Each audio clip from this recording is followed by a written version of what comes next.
Welcome back. We have the great privilege to be joined by Professor Jeffrey Sachs to make sense of what's happening with NATO as Trump seeks to annex Greenland. So thank you for coming back on.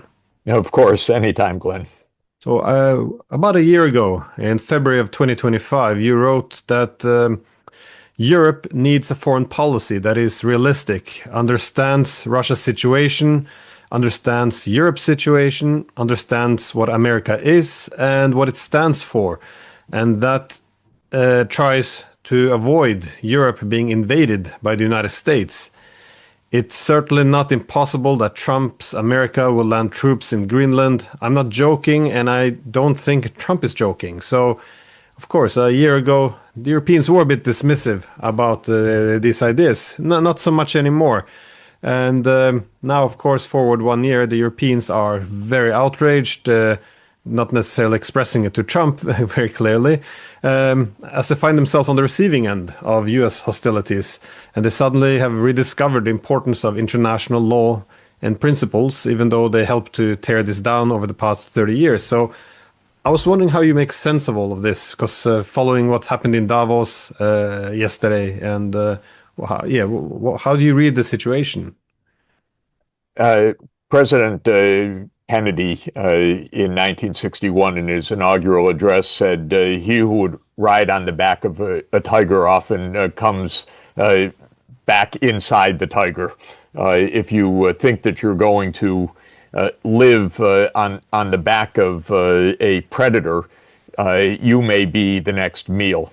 I think the Europeans forgot that over 30 years. When I mean what I meant in saying to the European Parliament, you should understand what the United States is, I meant that they should understand the United States is an imperial power. It acts brazenly and brutally. And for about 20 years, almost no European leader said a word against that predatory behavior by the United States.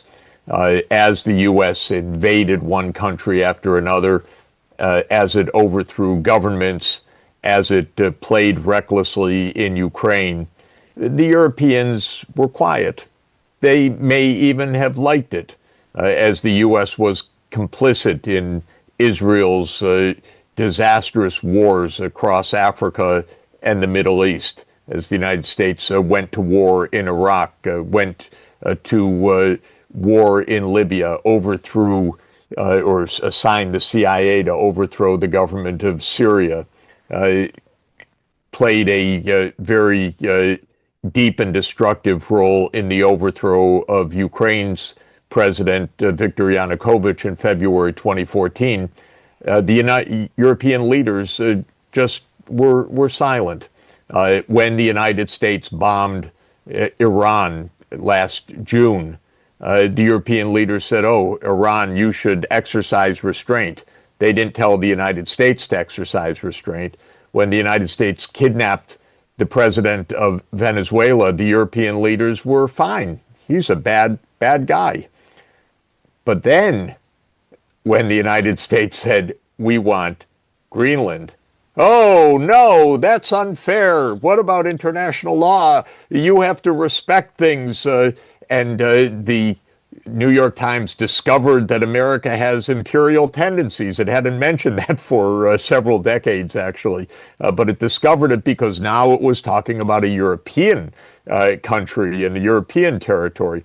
So there's a lot of naivete and hypocrisy in everything that's been going on in recent times. To put my position very clear, I think the United States is thuggish, imperialistic, reckless, and that the U.S. has left a large swath of the world in misery. And Europe has been mostly compliant or complicit in a lot of that outside Europe. So I sympathize with the Europeans, of course I do, about Greenland. This is just a grotesque power grab by Trump.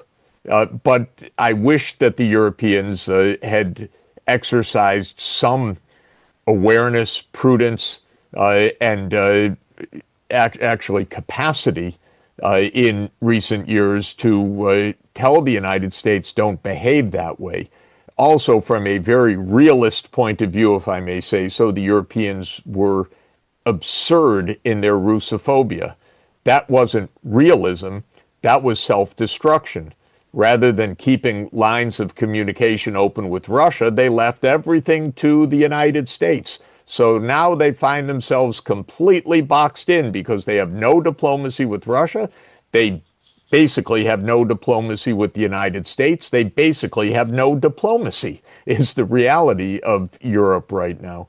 But they did that to themselves. And I don't like to say it, but I have to say I told you so to them, because I've been saying this for years to the European leaders. So have you. Get your act together. Have a diplomatic policy. Understand what the United States is all about. Don't be so hypocritical, it will come back to haunt you. These are all the basic truths of the last few days. Yeah, I think the European idea is that much like the Cold War, the hatred of Russia should unify the West. But the problem is this is not the Cold War. The Americans do not see the Russians as a main adversary. So the only thing happens by pushing this crazy Russophobia is the Europeans make themselves more dependent on the US, while the US has less interest in sharing this common balancing. So they make themselves subservient. But I try to make this point in Europe, but I'm told that this is Russian propaganda. So it's not Russian propaganda. We see right before our eyes what the consequences of all of this have turned out to be, which is Europe bereft of any security, any capacity to discuss issues. They're running around in an absolute panic.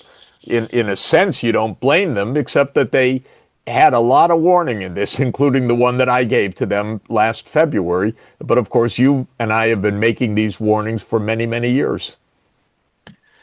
But a lot of things happened now in Davos, though. The most interesting speech maybe was from Canada's Prime Minister, Mark Carney. He more or less admitted that the whole so-called rules-based international order was a fraud, that it gave the West certain specific privileges. Yeah, they can refer to liberal democracy and human rights to push aside international law. Of course, that's the exclusive prerogative of the West, so a hegemonic concept. But now, of course, they find themselves on the outside, as you suggested, and this is not acceptable. I thought this was quite remarkable because this suggested a change in world order. Canada has to diversify. The Europeans, though, have been much weaker in their response. Macron even sent a private message to Trump, which was shared, in which he said, more or less trying to get on the inside, saying, we agree everything you're doing against Syria, Iran. Let's work on this together. Just leave Greenland alone. So trying to get back on the inside, while NATO Secretary General Mark Rutte spent the entire interview I watched celebrating Daddy and why he's been the most wonderful thing ever to happen to NATO. Even at the same time, Trump shared a message saying that the real enemy of America is from within, which is NATO. So it's quite remarkable to watch. But despite all of this, do you see this being a sign of decline of the US empire? I mean, is this the end of NATO, change of world order? How are you reading this? Because these are just quite remarkable things we're hearing. Let's start with Mark Carney. First, I want to say how proud I am because he was a student in my department in the 1980s. We knew he was special then, and he is showing that he's perhaps the most important statesman of the Western world, the only one talking straightforwardly and honestly. Now, his speech in Davos, which was masterful, came after his trip to China, which was perhaps even more remarkable, because here is the Premier of Canada going to Beijing and forging a, quote, strategic partnership with China. They made a trade partnership, an investment partnership, a plan for Chinese investment in electric vehicles in Canada, which is much needed because the American auto industry is basically going to be defunct because it's doubling down on internal combustion engines. That is the traditional U.S. Industry. And Canada is diversifying economically, but also geopolitically. This was a gutsy move because Canada shares a long border with the United States, of course, and Trump every few days essentially declares Canada his as well. But Prime Minister Carney spoke very clearly and was not afraid to forge new, very important foreign policy relations with China. And I do think that that is of significant importance. I assume that others have taken note. I know that some governments are wide-eyed and amazed at what's happening and indeed taking note. What all of this means is, of course, first and foremost, a lot of instability ahead. Now, Trump backed down in Davos from his day before threat to take Greenland in any way by use of force and so on. He backed down from his threat of tariffs. It's an interesting question why. I have my own pet theory of that, and that's because the stock market declined the day before. This is really the only thing, I'm afraid, that constrains Trump. He needs to please his billionaire backers. He himself panics when the stock market goes down. That's also his pride and joy. The stock market reacted badly to all of the potential ramifications of the conflict between the United States and Europe. And so Trump backed down not because of what the Europeans did, but because the stock market tanked, and probably the Treasury Secretary, Scott Bessent, explained to Trump that maybe he should tone it down so that he gets the stock market back up. Maybe they actually, ran ahead of the market and made some money on all of these trades, because that's also pretty much par for the most corrupt government we've ever had in the United States. But the point is, Trump backed down a bit, but perhaps some of the Europeans also made concessions. We don't know what's going on, but one story right now, which would be outrageous but not impossible, is that Europeans told the United States, well, you can have sovereignty over parts of Greenland, over your bases. This seems to be one meme that's being repeated in U.S. newspapers right now. Who knows what's said? It certainly wasn't a real negotiation by anybody yet, so anything that's said I would regard with 100% skepticism of really being meaningful.